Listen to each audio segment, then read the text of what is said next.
Nabi istighasah ketika perang Badar. Kami minta kepada Allah, kita minta tolong. Jadi istighasah kepada orang dah mati. Nak tanya, kalau kita ambil secara luawi, minta tolong orang mati. Benar tak minta tolong orang mati?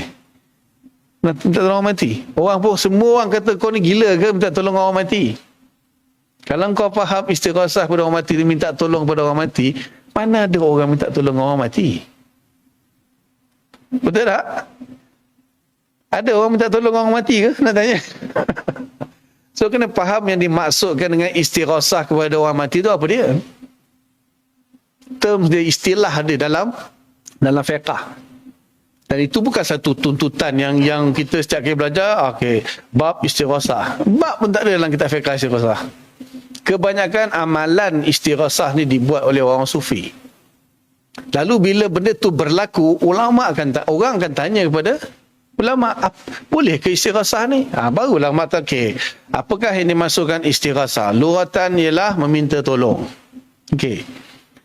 Secara istilah ialah kalau kita meminta tolong kepada seorang wali Allah, misalnya tak kira nabi ke, wali ke, orang yang soleh, supaya mereka memohon kepada Allah bagi pihak kita untuk mendapatkan sesuatu hajat misalnya. Mana kita dah buat kan, kau tolong minta kat bos kau boleh tak aku nak ni ya. Sama je dia punya psikologi dia. Maksudnya kita minta dekat Allah direct. Itu satu memang dianjurkan, tak ada siapa pun yang larang. Sekarang ni bila kita minta tak dapat, aduh macam mana ni ya. Try tolong pergi ya Syekh Abdul Qadir Jalani, tolong minta ke Allah.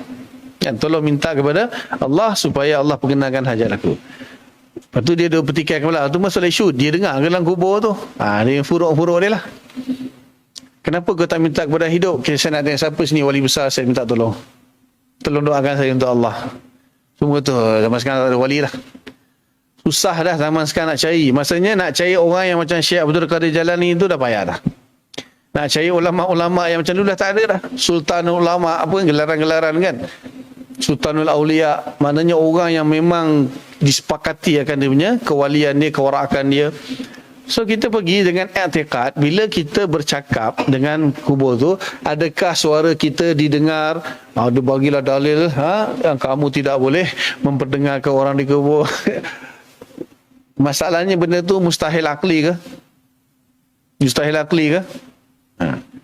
Jadi itu panjang lagi lah pembahasan. Misalnya isu awang dalam kubur dengar ke tak dengar tu, itu nombor 2. Kita orang yang akidah dia betul, kita kata benda ni harus kita bercakap. Sebenarnya hakikat yang mendengar siapa? Allah. Kita cakap itu pun sebenarnya sebagai satu wasilah saja. Bila kita kata wahai Syekh Abdul Qadir Jalani, minta tolong boleh tak? Kau tolong minta dekat Allah untuk aku supaya tunaikan hajat aku. Sekarang Allah dengar tak? Orang tu bercakap dengan kubur Allah, dengar ke tak dengar? Dengar tak dengar? Syekh Abdul Qadir dengar tak dengar?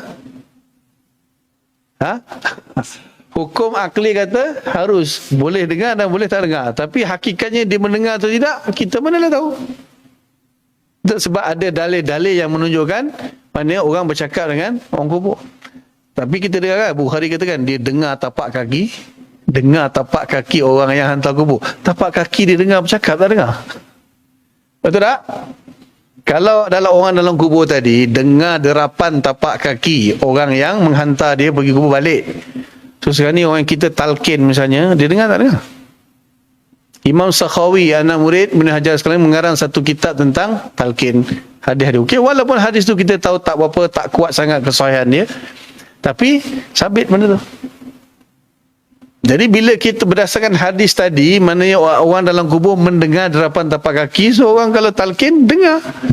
Benda tak bukan mustahil akli, dan Allah Taala boleh memperdengarkan kalau Allah nak, betul. Kalau Allah tak nak, kita mana tahu, kita cakap je. Tapi sekurang-kurangnya ketika kita cakap tu Allah dengar. Allah mesti dengar.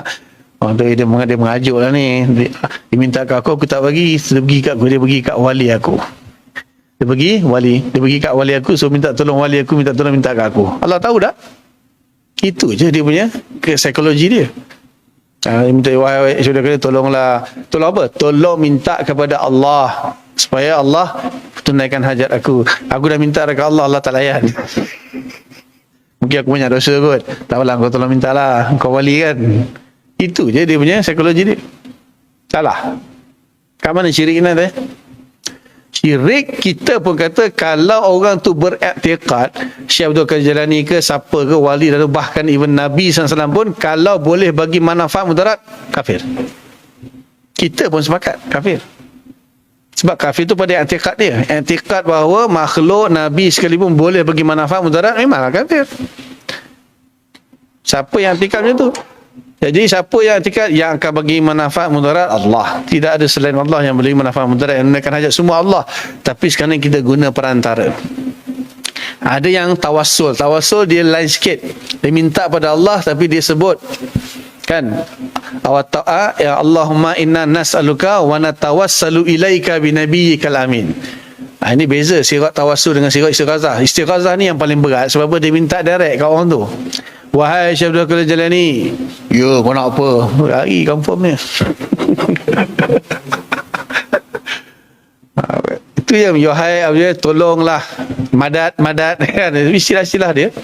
Tolong apa? Tolonglah minta kat Allah supaya Allah perkenalkan hajat kami, itu je. Kalau tolong, kau tolonglah aku minta hajat, kata, woi aku dah mati mana boleh tolong kau. Betul tak? Kalau dia yakin kata Syekh Abdul Qadir yang boleh tolong dia bagi manfaat, bagi mudarat, memang syirik. Kita pun kata syirik. Mana kita minta tolong, lepas tu orang yang tak tahu kaifiat jangan buat. Tak pernah pun kita fiqh ajar kan cari istighazah. Ini soalan ditanya bila ada orang yang buat istighazah, terutamanya ulama. Maka ditanya, boleh ke istighazah? Ulama jawab lah. Kalau dia istighazah dengan i'tikad bahawa yang bagi manfaat mudarat adalah Allah, dia hanya gunakan wali itu sebagai perantara saja, maka dibenarkan. Dia tu dengar dalam kubur, tu ada dalil dengar derapan tapak kaki. Kalau derapan tapak kaki dia boleh dengar, takkan suara tadi dengar. Dan kita yang penting dengar, kita Allah boleh memperdengarkan, dan tujuannya pun nak suruh Allah dengar aja. Betul? Jadi kalau faham bahawa istighazah, saya tak ada masalah. Nak kafur syirik kan bukan atas dasar istighazah. Kalau dasar istighazah ni engkau hai minta tolong kat mak kau, minta tolong kat kawan kau, kafir lah.